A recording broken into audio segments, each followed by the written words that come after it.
What a blessing it is to be in the presence of an almighty God, and for that I give him thanks. Realize I could have been dead, and some of the stuff I did in my life, I probably should have been dead. But God has kept me here and given me one more chance. There are those that have quit this walk of life already that are better by nature than I am, trying to practice to be good. But God has left me here. And for that, I give him thanks and praise. And he's left you here. And I heard him say that because Brother Dick said, when you're here, you got some work to put in. That's something he intends for you to do. And you need to be about the business of getting that done. And so grateful and thankful for you being here. We sure have had a wonderful time in Vacation Bible School. On the last 2 nights, the lessons have been wonderful. Can't wait to see what happens tonight. I just think every time we get a chance to be in Bible study, that's just a blessing from the Almighty God. And here we are again going over our Sunday school lesson today as we get ready for this coming week. Our lesson topic is what? Ultimate allegiance. Ultimate allegiance. And it comes from Genesis.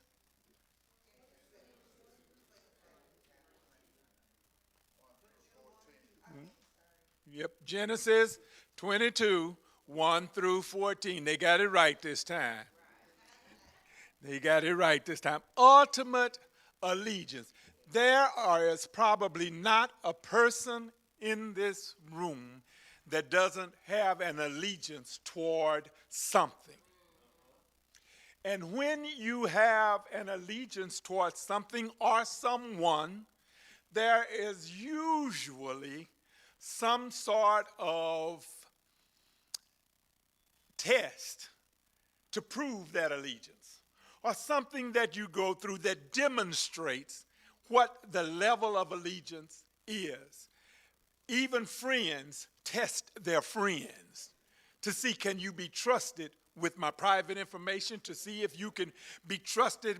Can I trust you with things that are going on in my life? Can I trust you to be truthful and honest with me? We have to figure all that stuff out, and we usually do that by some sort of proving or testing example to our friends and our loved ones. And sometimes they fail, and sometimes they pass, and when they fail, we just know that in that area, they're not the one. We find somebody else to help us out in that area. But so this isn't any different for us in this lesson than it is than we do in our lives. Ultimately, this is Abraham, and we talked about Abraham on last week, and last week we found out that Abraham was told what by God? What did God tell him to do? Get out. Leave your mama. Leave your daddy, leave everything that you have here on earth, and take everything that all your responsibilities with you, your wife, your children, anybody that has come up to your house, your cattle, your herds, anything, get out and go wherever I would tell you to go. Now, I know some of us already would have failed, because if you're not going to tell me where we're going, I ain't going. Because ain't many of us trust folk that much where you can't tell. Even sometimes husbands and wives have that problem. Where are we going? Now you need to tell me where we're going, especially for women, because they got to be dressed a certain way for certain things. So it's hard to just surprise them, because they want to know, do I look appropriate? And they don't want to be overdressed. They don't want to be underdressed, but they don't want to be the least of the best, even when they're in their best. They just got all this going on. So sometimes just saying, oh, baby, come on, let's go. I got it out. No, that doesn't work, because they don't think we really know how to, But we're always testing. We're always trying to figure out what is the relationship that we are having with those individuals, and how does that will that manifest it in my life when I'm going through. And you only pick certain numbers of people that you want that close to you anyway. And some of us have fewer numbers than others do. Some people may just have one. That one person, then if that something happens to that one, then they'll discover another one. They'll select another one. But they don't want a whole lot of people in that inner circle. Like Jesus had 3 in his inner circle. He loved them all, but he had 3 that he held close. And so this isn't for in our life. In our life, this isn't unusual.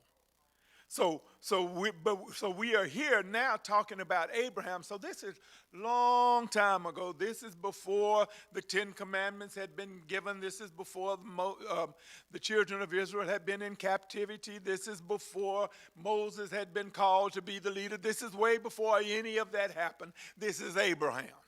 And he was some 5 centuries prior to Moses coming on the scene.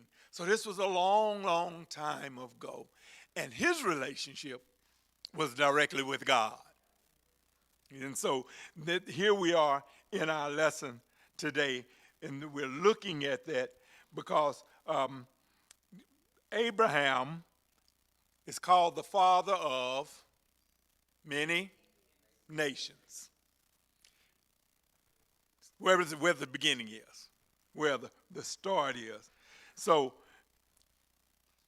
we know that Abraham was considered to be a man of faith and trust God because he did what? What did we just talk about? He did. God told him to do what? Did he fuss? He just went. Man of faith. But in that same chapter, by the end of that chapter, when God told him to go in there with the king, he didn't have enough faith in God to trust him, so he told his wife to lie and say that you my sister, because they found out, because you so pretty and you so fine is what he said, that they'll want you, and if they find out you my wife, they'll kill me, so help save my life by lying and saying you're my sister. Boy, that Adam, he messed us up from the beginning, didn't he? That woman you gave us. And so he lied. He didn't have enough faith then. Then he trusted God when God told him that you would be the father of many nations. But then he turned right around and said, well, Sarah, you don't have no kids. And Sarah said, well, go into Hagar and let's get you a child.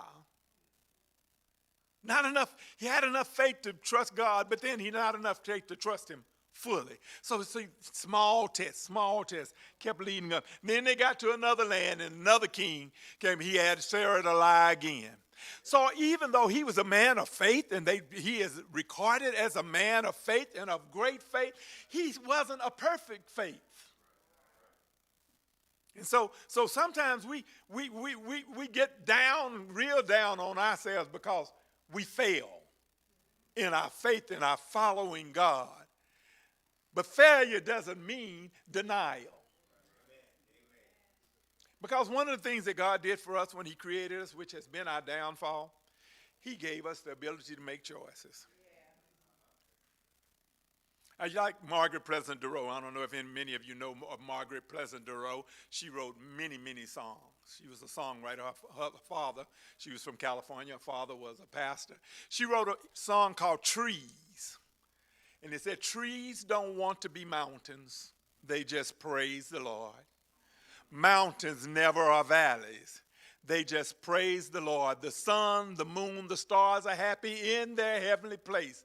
The rivers and the oceans just keep moving from place to place. So if you want to be a servant of the man who made the trees, you got to live the life God wants you to live. Everything does what God intended for him to do, except us. Everything functions the way God intended for it to function, except for us, because he gave us the ability to make choices. And it has been our upswing and our downswing ever since the beginning of creation. And so here we are with this man that is considered a man of great faith because he followed God. He did things according to God that most of us wouldn't do, but yet he didn't have a perfect faith. So don't think God is down on you if your faith isn't perfect. That's what we strive for. That's what we keep praying. That's why we keep studying the word so we can find out what it is how I'm coming short and what it is I really ought to be doing. But we haven't gotten there yet. We're still working on it. So now when we get here to the 22nd chapter of Genesis, verse 1 says,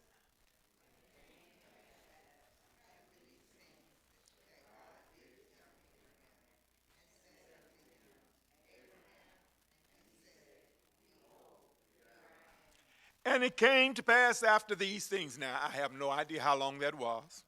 Theologians don't have any idea how long that was. But after whatever things are being referred to by the writer, that God tempts Abraham.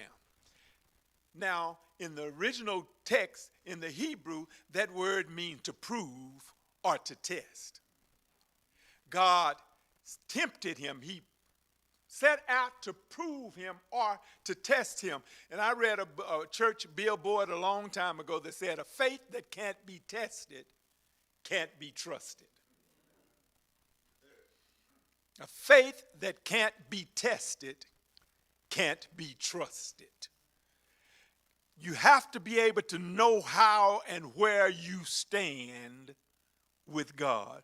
So here we are, and it came to pass after these things that God did tempt Abraham and said unto him, Abraham, and he said, behold, here I am. At least he was where he was supposed to be when God looked for him. How many of us can always say that we're right where God told us to be if he came looking for us? I would not be in that number if I can say it, try to say every time.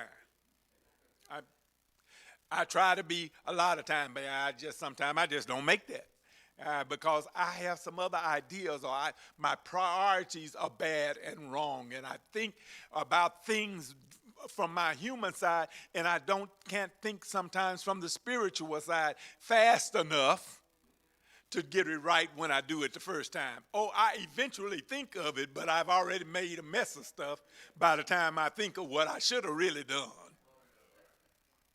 Now, I'm talking about me. I ain't talking about nobody else. It's just me. I may be the only one with that problem, but I got that problem. Sometimes I think too slow. My wife used to tell me that all the time. She'd ask me a question, and I'd be thinking, she'd say, taking you too long. I say, okay. Good, I didn't want to answer, no way. Now I don't have to. You excuse me from having to answer. So, but Abraham said unto him, behold, here I am. Where I'm supposed to be, I'm here. God, you sent me here. I'm right here where you told me to be. Verse 2 said, and he said,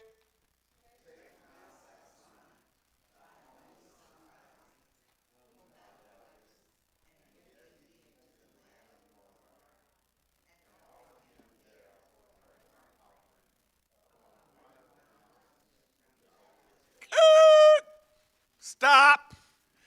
You want me to do what? Take now thy son, thine only son, Isaac, whom thou lovest, and get thee into the land of Moriah, and offer him there for a burnt offering upon one of the mountains, here we go again, which I will tell you thee of. Can you imagine what that sounded like in Abraham's ears to hear God say, take the son of promise, take the one that I promised you, and every other promise that God made to Abraham hinged upon this son of promise. I will make you a great nation. Your seed shall be great. It shall be unnumbered among dust. It'll be like dust and sand on the sea. There will be your offspring. But you're saying, take my only son and offer him as a burnt offering. You ain't coming back from burn. That's the end when you burn.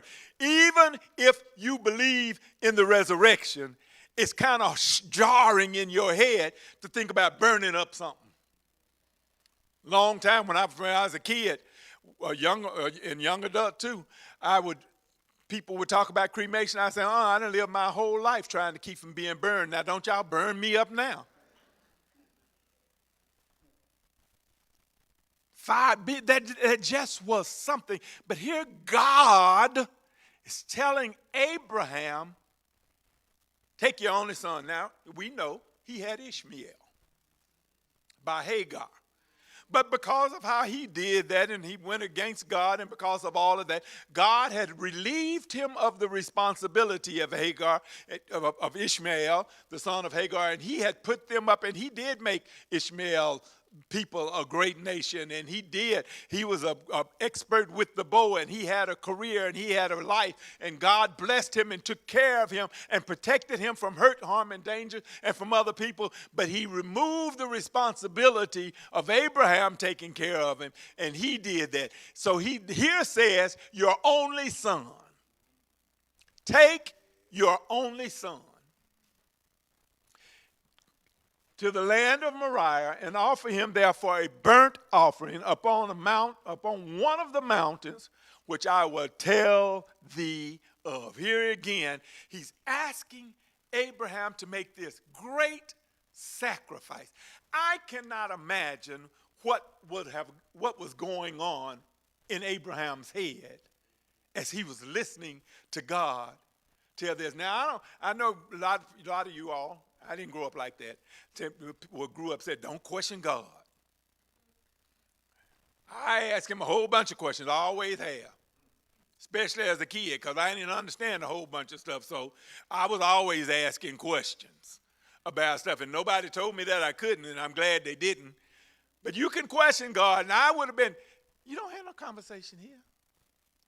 I would have been saying, what you want to, didn't you tell me? I know I heard you when you said, my name is going to be great and I'm going to be the seed. Because by then I'm probably puffed up. Because I'm going to be great.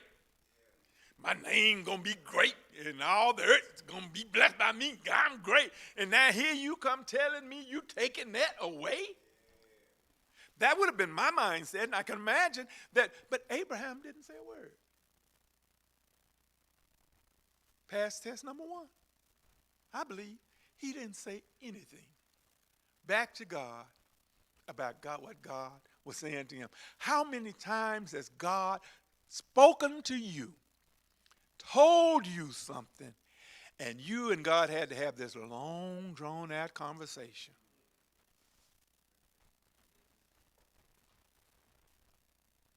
About it. And for me, mostly when it come to preaching, Lord, you can't be me. I know me. I know what my mouth says. I know what my body has done. I know where I've been. I know where I shouldn't have been. And you cannot be calling me to preach. That is not possible. So I know I'm just hearing stuff in my head. That's just crazy talk. Somebody trying to mess with me and trying to fool me. Oh, that's these people that when I go to churches, they keep asking me, are you a preacher? That's them trying to call me. I ain't you. God can't be you because you know me better than I know me. And you know that I ain't the one.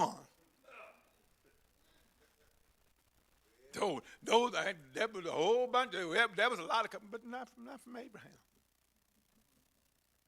What kind of relationship do you have to have when somebody tells you something like this and it doesn't shake your world?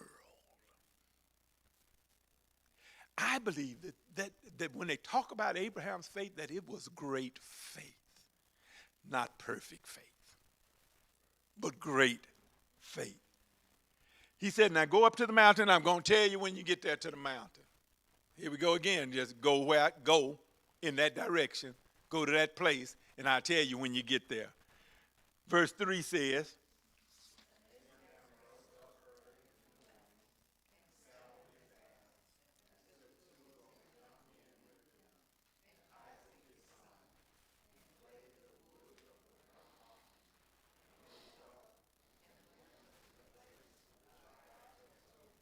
So it looks like Abraham wasted no time in carrying out this assignment. It looks like Abraham trusted God enough because he had taken me from Ur to the land of Canaan. He had blessed me. I had made the trip with all my family, with all my herds, with all my slaves, with all my children, my nephew, all of those, all my slaves' children, and my nephew was with us. And we had made this journey, so now you're telling me to go take another journey? Okay. Been tested like that before. Made it fine.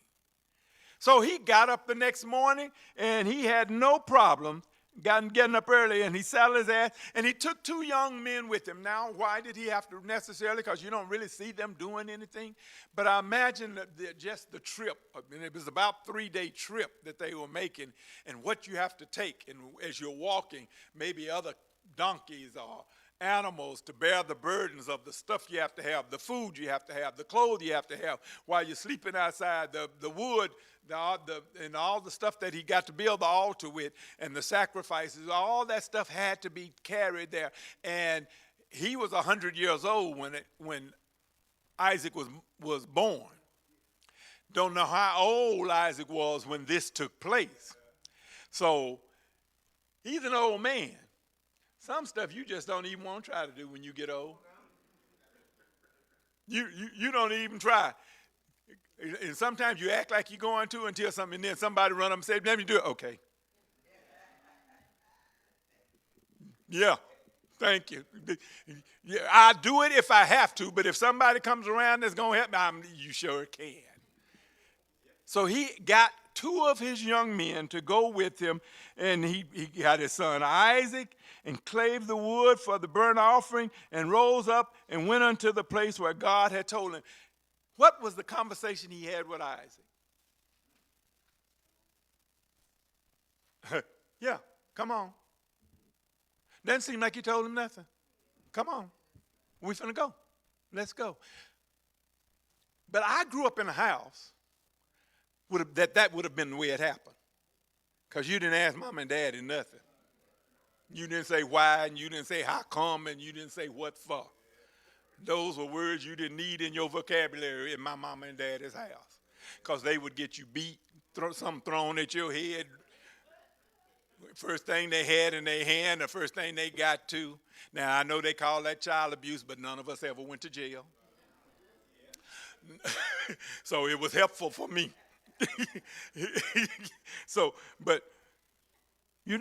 Yeah, okay, let's go. Come on, boy. Yes, sir. And it appears that that's what Isaac did. When Abraham said we have to go, that they got up, because from looking at this, their actions speak for themselves. The verse reveals that Abraham's faithfulness and obedience to God was still intact. At this point, no problem doing what God. But have you ever started on a journey and seemed really fine, and then the farther you got, the more uncomfortable it became? And then you started wondering, should I have done this in the first place? Or maybe I ought to stop right here and not go any further? Because sometimes as you go along, and we got the devil on the one side, and we got the angel on the other side, and I'm hard of hearing out on this side. So if the angel's on this side, I don't hear him as loud as I hear the devil on this side.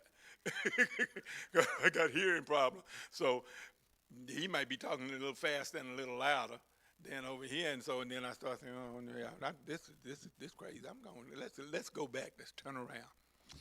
You don't have any recordings of that, and you don't have any pushback from Isaac, and they just got up and go. So Abraham followed God's lead in full awareness of what might be happening to the promise of God. Abraham knew what God said. Isaac may not have known that he was going to be the sacrifice, but Abraham knew why he was taking the trip. Verse 4 says,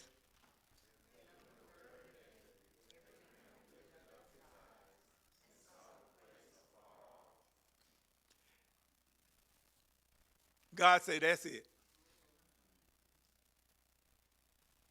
He's walking and looked up. He said, that's it. That's where you're going. I've not had the experience of moving because I always tell people I'm a Texan born, Texan bred. When I die, be a Texan dead.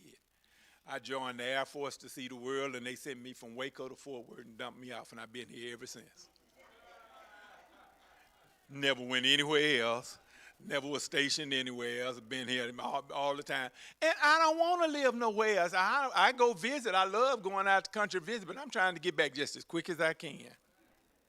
So I have not had the experience of having to leave and then get somewhere else and reestablish. I always had a lot of respect for military families because they move, and most military, especially if you're Army. Air Force, theirs can be longest periods of time. But Army, almost every 2 years, you going somewhere.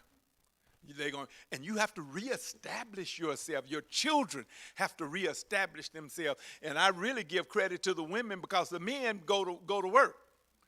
And their job is the same because a soldier is a soldier. You don't care if his name is Bob or Bill. He's a soldier. You know the job. You do the job. But the women be in the community with the children. And for them to reestablish themselves, and ground their children in those places, that's a lot of work, and that's a lot of trust. That's a lot of special gift that those ladies have to keep their family whole while they're doing all that traveling. It's a good time at the end of 20 years, but it's rough during those 20 years. It can be. So here, they get here, and he said, this is where you're going. So when he gets there, in verse 5 it said, and Abraham said,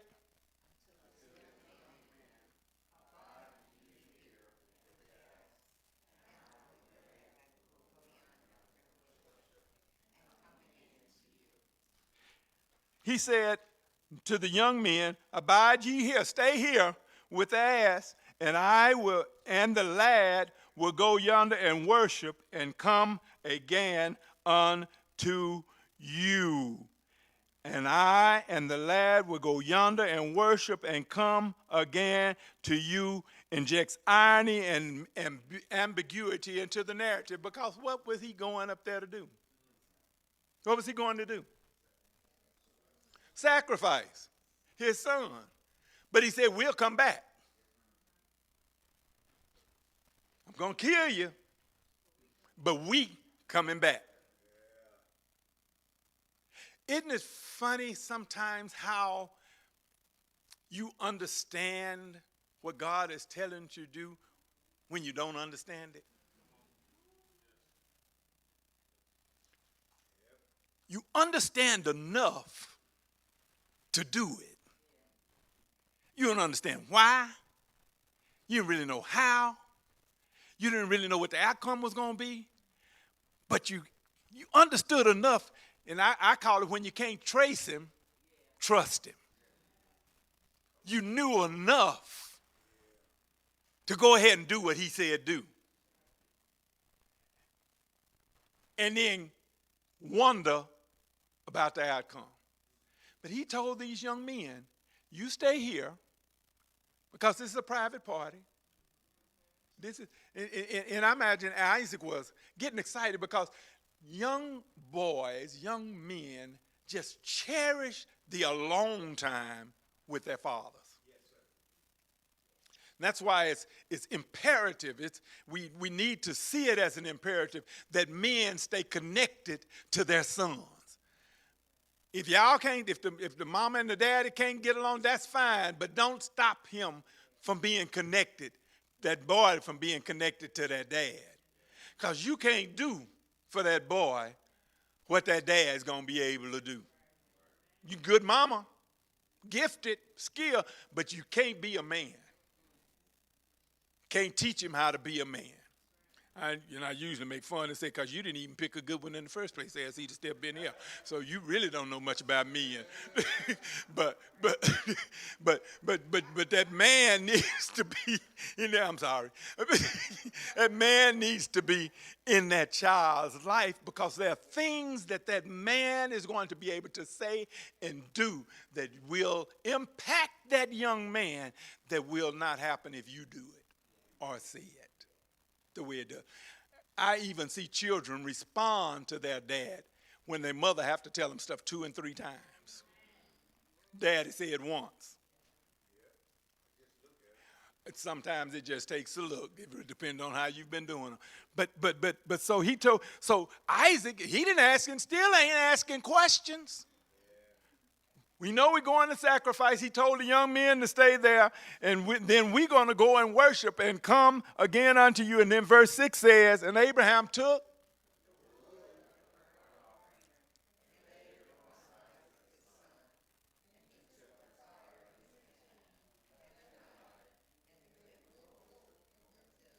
Then he took the wood that they had brought from the burnt offering and put it on his son's back. Can you imagine? Oh, that ought to remind you of something. The wood on the back ought to remind you. What does that remind you of? Jesus bearing his cross. It ought to remind you about something, being the elements upon which you'll be sacrificed. You have the burden of carrying them yourself. And sometimes we get bothered by the burdens we have to carry, but it's the sacrifice for our blessing. Don't understand it now, don't see it now, can't picture how that's going to work, but all we know is I'm burdened down with this. And it's heavy and it's hard. Why am I having to go through this? That's why I love old hymns. Trials dark on every hand. And you cannot understand all the ways that God will lead us to that blessed promised land, but he guides us with his eye, and we follow till we die, and we'll understand it better by and by. You just do it. You follow and you do it, and you understand it. So he put the wood on Isaac's back. He carried the knife and the fire. Now you got to know that this isn't Isaac's first sacrifice. He's seen sacrifices before. And he knows what it consists of: wood, fire, a knife, but something to sacrifice. Abraham hadn't told him, you it, son.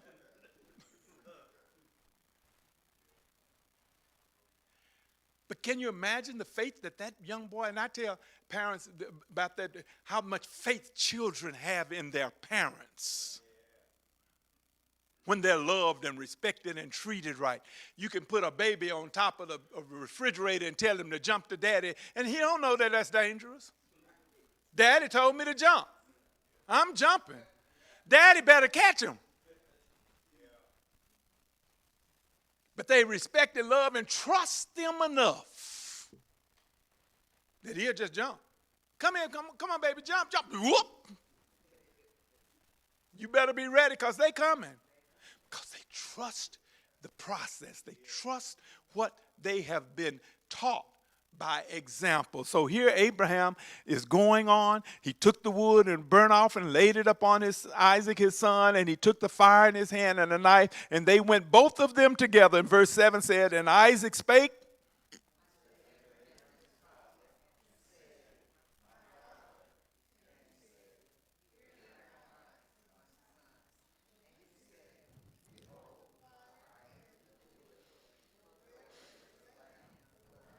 See, I told you Isaac understood about offerings. He understood the process. He understood what it takes to do this. And he said, I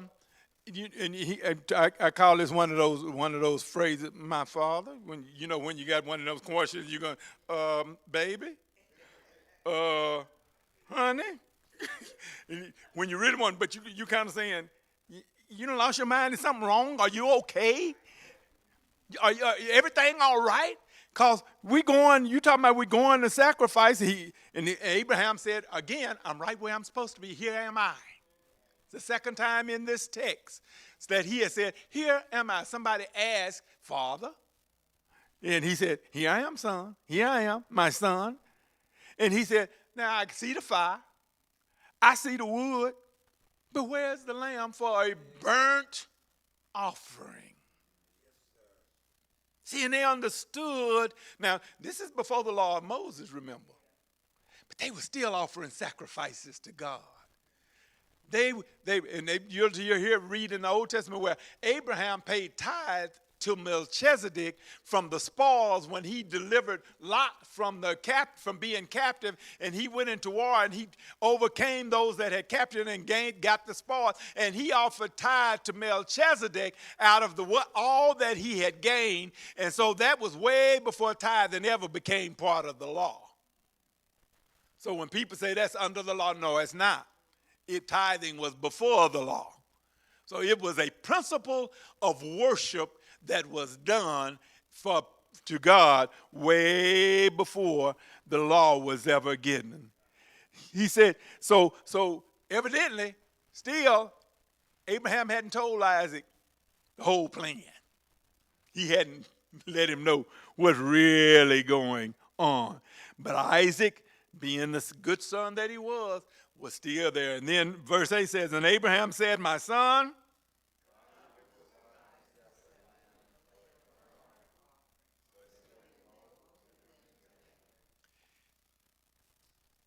this is one of a statement that I would call how you trust God, but you don't understand God. Because God told him what the sacrifice was. Abraham knew what he was sacrificing. But here he says, God will provide for himself a lamb.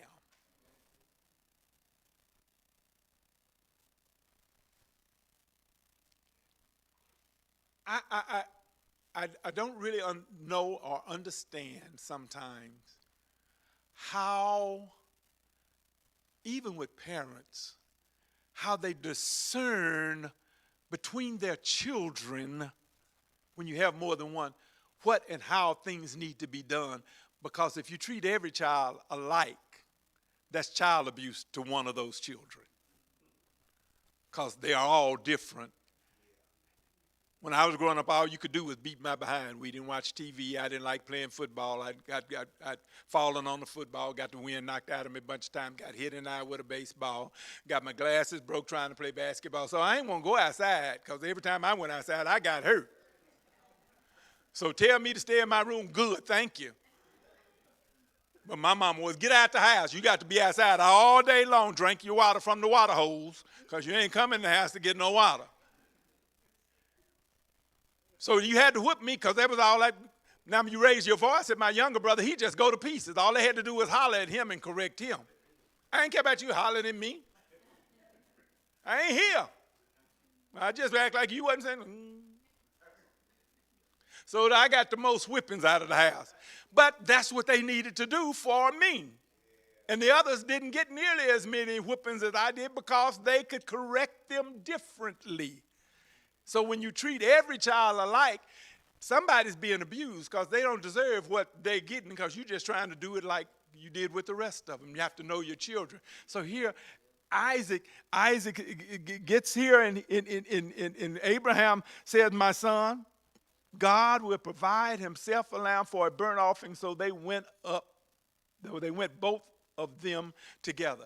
Now, I don't know if Abraham was just saying, I know what he told me to do. But I also know what his promise is to me. So maybe if God can raise him up, he can do anything he wants to. So if I burn him up, then you'll raise him up.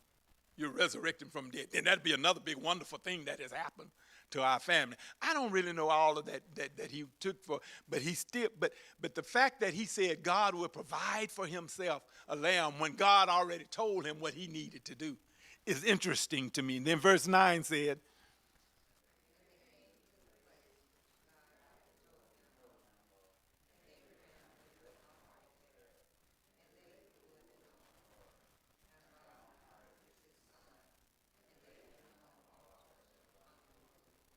and 10,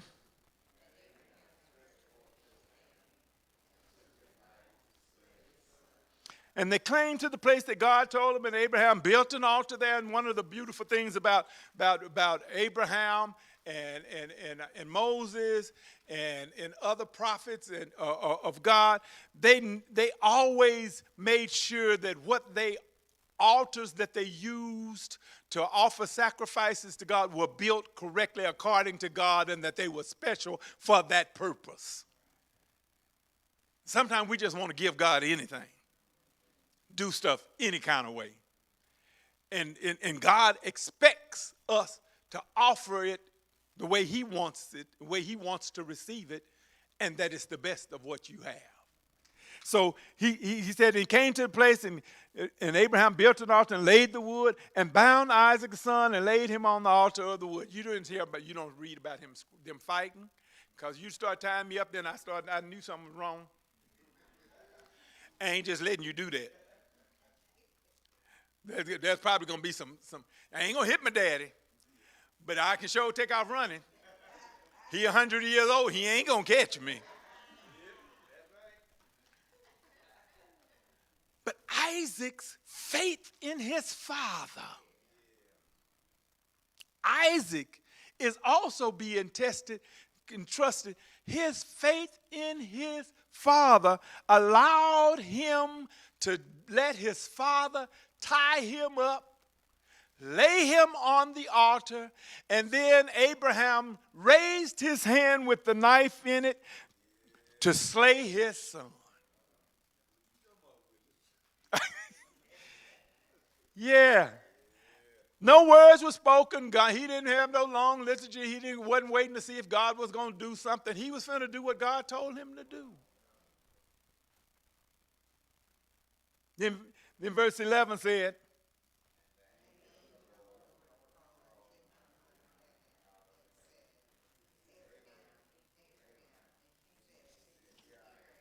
here the third time he answered, "Here am I.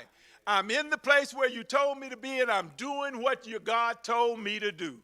But the angel didn't come to Abraham. He spoke to him from heaven and said, "Abraham, Abraham, urgency. Stop what you're doing. Don't harm that child. Leave him alone." Verse 12 said,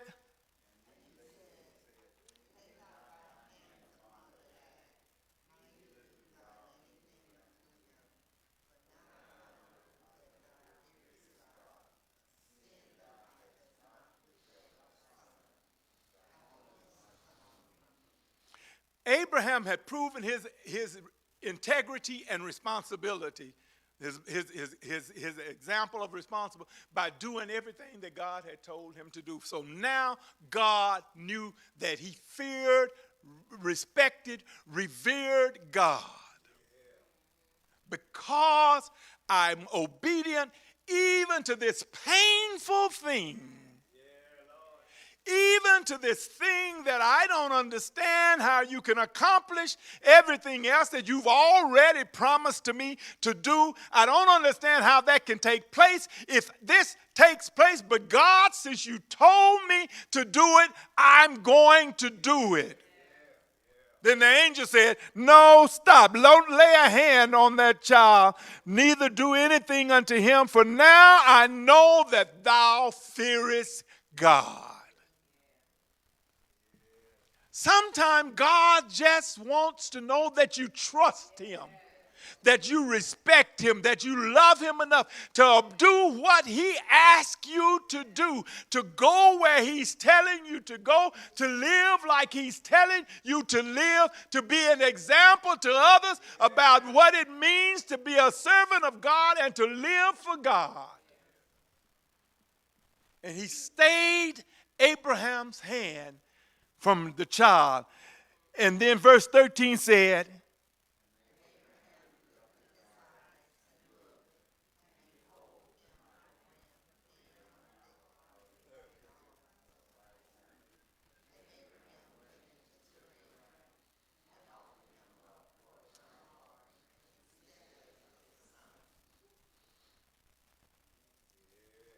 Abraham lifted up his eyes.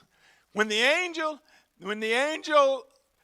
spoke to him, told him to stay his hand, he lifted up his eyes, and there was in the bush. Now,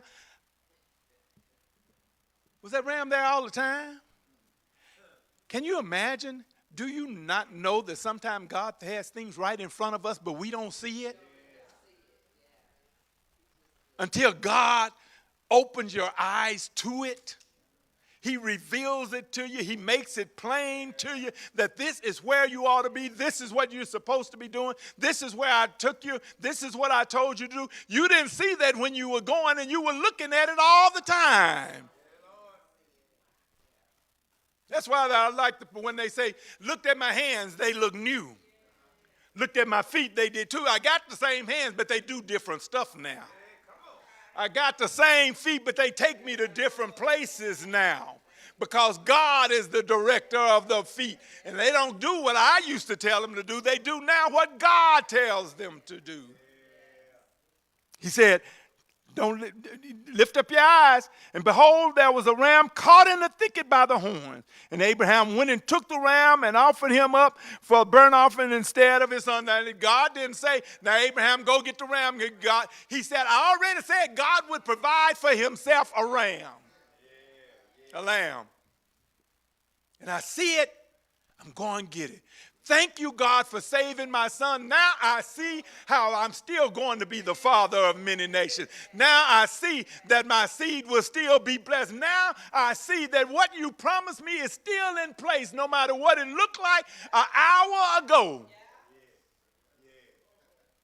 Now I see what you're doing. Verse 14 said, and Abraham called Jehovah Jireh.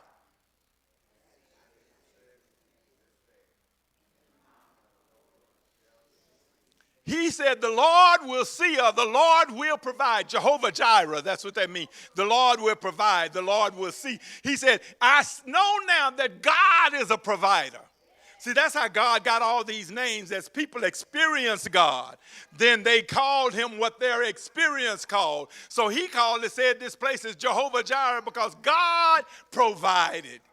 When he's a healer, say Jehovah Shalom, because he is my peace. Jehovah Rapha, because he is my healer. God is all of those things. And as you experience God, that's why none of us can tell the other what God ought to mean to you, because some of us haven't gone through some stuff that others have gone through. We don't understand how their experience with God is, but God is who he is to each one of us, and he's everything that he said he would be.